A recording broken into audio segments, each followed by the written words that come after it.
Gary, good morning. How are you, sir? Good morning. Good morning to you guys. Been listening to you, and everybody's kind of wavering a little bit on the fence.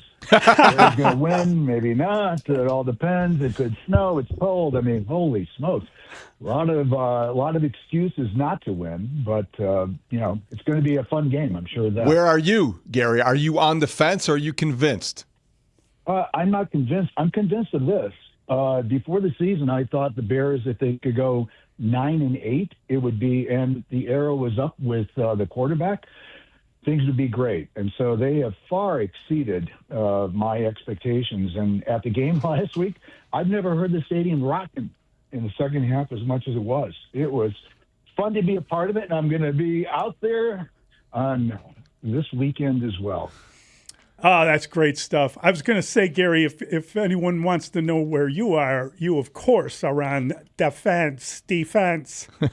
Oh, hello. Yeah, but I mean, the Bear fan. Go ahead. Look at the Bears on the defense this year. They need more pass rush. They need a better front four.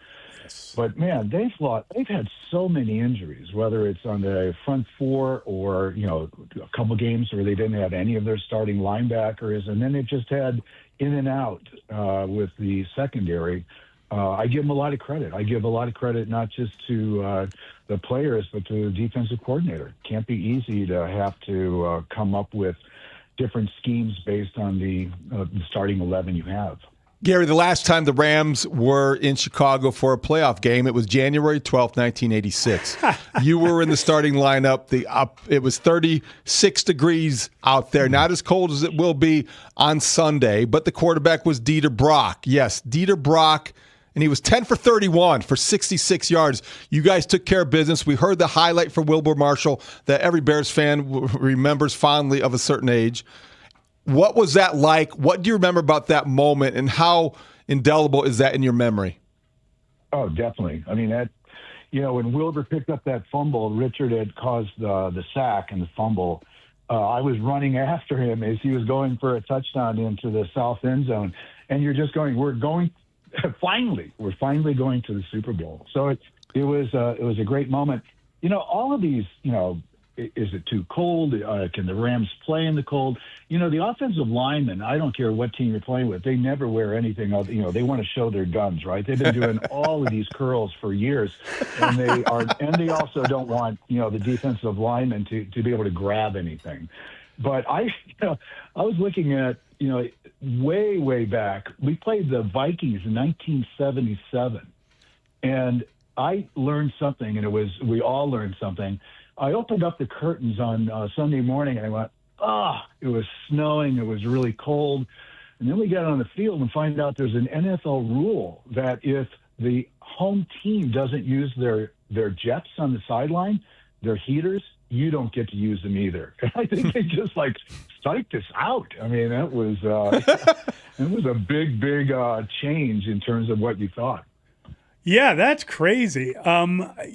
Just for health's sake, if it's sub-zero temperatures and apparently it's scheduled to be like 16, and if that's the case, the wind's supposed to be, that could be dangerous if you do that. Yeah, one of the keys, I think, the coldest game I can really remember at Soldier Field was really the first playoff game against the Giants. Man, it was bright and sunny, and that wind was coming out of the north right down Lake Michigan. And those TV timeouts when you're out there, it seems like forever. So when you look at most, if there's a long series, that might be 4 or 5 minutes. Come on, anybody can get through 4 or 5 minutes. What happens, though, is that you start to get hit in odd places, or you flick your fingers on a helmet, and you just hear a lot of groaning in the huddle. You all right? Yeah. 30 seconds to get better. But Dieter Brock with the LA Rams in that game, he was an old guy. He was like 30, I think 34 years old or something.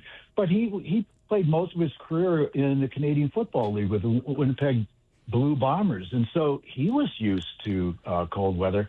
I've got Buddy Ryan would always have on the game plans on Friday, here's a summary for short yardage and for goal line. And then he'd have like a half a page of this is what we have to do to win. So I kept those and framed them. And he puts at the end of this, he goes, "Let me remind you that we must tackle, tackle, tackle." So it wasn't so much Dieter Brock. It was really, if we could stop their running game, they had a really good offensive line, but they had a really good, Hall of Fame Eric Dickerson running back. And Singletary on one of the early third downs just stuffed Eric. And it really just kind of, made us all recognize, hey, this is what we have to do. And the defense had a great game. We shut them out. Those are great memories. Didn't Buddy, before that game, say of Eric Dickerson, he'll put the ball on the ground for you a couple times? Yeah. He did.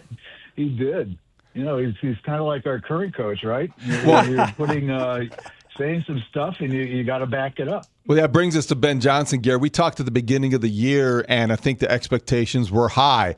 And Ben Johnson had made a very strong first impression. And then over the course of the last 18 games, we have more to look at. What stands out to you, and how would you describe the impact that Ben Johnson has had on the Bears, on the city in this past year?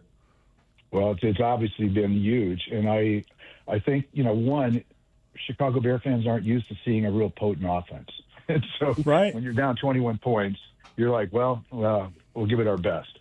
But I think that, from the very beginning during training camp, I'm not saying he was calling out individual players, but he made it really clear that he had a plan. You had to be disciplined, and he wasn't going to settle for anything but that. And that's been a consistent theme throughout the entire season, where I think he's been relatively candid to the fans and to the press about, his satisfaction or lack thereof in terms of what this team needs to continue to progress. And, winning these tight games is certainly part of that. It's something that, I have to believe, listening to him, that he's read all of the Bill Walsh from the 49ers books, because, I think there's a lot of similarities there. And, one of the things that in one of the books that the 49ers coach had was that, you have to lose in order to learn how to win. And I think that, for us in 85, probably losing the NFC championship game in 84 was that moment. And then we played the 49ers early in the 85 season and beat them in San Francisco. And I think, whether it's beating the Packers on, a week ago, it's events like that where the team matures as a team, not just as a coaching staff. And it's been fun to watch that both offensively and defensively. We all know that the defense has to get better if they're really going to be a consistent championship team, but they'll get there. But I think that, I look at both sides of the ball, and I think that we have really good coaching, and the players have really responded to that. It's a great point, and I think that one of the things, when you mention that they've exceeded expectations this year, David and I both had them at 9-8, as you mentioned, and it seemed like that was a reasonable and yet almost a high expectation early in the year when they lost the first couple games and Detroit put 50 points on them. I think you came out of that like just wondering what kind of season this was going to be and how long it would take. But what they've done and what they've done with the offense, as you mentioned, for years, growing up watching the Bears and getting to see you play with Doug Plank, that was it. That was what you looked forward to on game day. One of you guys would hit somebody, and it was about all you got out of the Bears. And then that defense became the 85 team and it all followed. This is almost like the opposite of that. It's almost like you're watching this Colson Loveland get better. You're watching the seventh round running back all of a sudden running. You're watching DJ Moore, Rome Odunze. The weaponry on offense, and Caleb is a seriously good player with a great arm strength and great speed and a great coach. It really is amazing to see that transformation. Yeah, but, and I agree with everything you just said.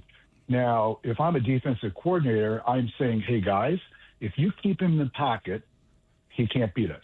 If he gets outside of the pocket, all bets are off. Now, I think that actually he's done a much better job the last month of passing from the pocket, and it gives you more timing passes. And Loveland, in particular, has benefited from that. But yes, I think that, right from the very beginning, we knew, hey, we had the number one pick in the draft, and, Right. he's got to be able to progress if we're going to be consistent, and he's done that. And some of these scrambles and throws, like last week, holy smokes, or against the Packers, that was just unbelievable in the fourth quarter. But, when you get into the playoffs, and everybody's pretty good, although I don't think there's any dominant NFC team this year. But you don't want to wait till the fourth quarter. Because Right. you're going to run into a team, and, I don't know, whether it's going to be the Rams or the Seahawks, but someone's not going to they're going to play a good fourth quarter, or they're going to be able to control the time so that you don't get the ball. I thought that was the big problem with the Packers. They just made mistakes, but they gave the ball away. Yes. And let the Bears continue to have more turns on offense than you would have anticipated. Some team is going to get a lead in the first half and say, you know what? In the second half, we've got to run the ball. We've got to eat the clock. We're going to play smart. And if you're playing zone or you're playing man, we'll just do these, 5-10-yard routes instead of just trying to go deep all the time. So we'll see. But, hey, right now, we're just in a great position right now. So, Gary, in about 10 days, it'll be the 40th anniversary of, obviously, the Super Bowl 20 victory over the Patriots. And along the way, since those days, obviously, there hasn't always been a lot of Bears teams that you and your former teammates probably looked at with a lot of pride. Just curious, as the reunions have happened or maybe the get-togethers have occurred this past season, as you celebrate 40 years since that day, since that season, what are the conversations like amongst you and your former teammates? Is there a renewed sense of pride? Is it reinvigorating? How would you describe the effect that this Bears season has had on the 85 Bears? Every year the Bears have an alumni weekend, and there's a dinner and then, game and all that. Well, this year it's always the first home game, because this year that first home game was Minnesota on Monday. I actually hosted a party on Saturday night for the 85-ish team. Doug Plank was included in that, some other guys. But I think there is a tremendous pride in terms of what we accomplished. But for decades, people are saying, well, do you really want another team to subvert you guys and, winning the Super Bowl? Hey, I'm a season ticket holder. It's been 40 years. I want to see a winning team, and my son and my wife and my daughter do as well. So I think that looking back, you don't really have any appreciation of how winning a Super Bowl really affects your life for the rest of your life. And I think that, when we had that party with the guys, it was really fun and just kind of looking at one another and, kind of reminiscing a little bit. But it was more like, wow, didn't really appreciate the significance as a team of doing something that no one had ever done in Chicago and winning a Super Bowl and recognizing all of the cliches that you may talk about. It really is true if you're going to be a Super Bowl champion. Gary, I got to say that it's pretty fascinating to think about that crowd. You mentioned it earlier. You were out there. By halftime, I could not understand, particularly the 4th and 5 at the 31. It just offended my football sensibility. And listen, this guy knows a lot more than I ever will, but I just thought they weren't successful either. And the analytics said, oh no, even the numbers are speaking to you to not do something like that. But I got it. It was the ultimate. I don't believe in the defense and their capability of stopping these guys, and we got to do something to hold the ball. But you give them points there. And the worst part of it, I felt, is you took the crowd out of the game. Now, you got them back in, and it was amazing by the end of the day. But, boy, that was a crazy moment in that game. Yeah, it was like Dan Campbell on drugs. It's like, wow. I know we're going to play aggressive, but if you're in the defense, you're going, are you nuts? Yeah. So anyway, deal with it. But I think that, we're going to find out. The great thing about the playoffs too is that you run into great coaches, And so if you beat the Rams, you're beating one of the best coaches in the NFC, if not the NFL. And if they play the 49ers again, I mean, you're not just playing good teams. You're playing really good, disciplined teams that run really good schemes. And so I was listening to you earlier. I agree. The Rams defense has faded in the second half, and their special teams, I think, could be a huge advantage for the Bears on Sunday. But, hey, come on. These guys, it's snowing right now. It was snowing when they were playing the Eagles last year, and they almost beat them. So all of this, they're L.A., they're going to be soft and everything, I don't buy it. You only have to be on that field for 5 minutes at most, and the worst part is the TV timeout. After that, you go to the sideline. You have jet heaters. People don't realize those white benches that every team has. There are jet heaters putting heat underneath there. It's so hot that you can't stand or sit on it for too long. Usually, as a player, you're getting your Gatorade after a series, and you're looking up at the crowd, and you're going, man, it looks really cold up there. Because we're not so cold on the sideline. You got your cloaks, and you got the jet heaters. Man, those heaters are so hot. When I was in my rookie year, I was down talking to some of my teammates, and I had my arm right next to this jet heater, and I looked, and I burned all the hair off my arm and didn't even realize it because it was so cold up in Green Bay. I was like the Scarecrow in the Wizard of Oz, flailing my arm around. But those players are going to be a lot warmer. The worst is when you have to do the TV timeouts. And if the wind's coming off of Lake Michigan, it can be pretty chilly. Well, I hope you find a way to stay warm on Sunday and have a great time. I really appreciate your time here this morning reminiscing, Gary. You think they're going to win? Do you feel good about it, Gary, or is it I do feel good about it. I'm not sure that I feel good about it. But that's probably how all of us feel right now because I was at halftime in a warm-up room with my son and my wife, and I'm going, man, I don't think they're going to get it this time. And that's probably how the whole crowd felt. Yeah. And in the fourth quarter, you just couldn't sit down because there were so many exciting plays, and they were executing all of them. Great stuff. Gary, thanks a ton. Great catching up with you. Really appreciate it. Thanks, Gary. Guys.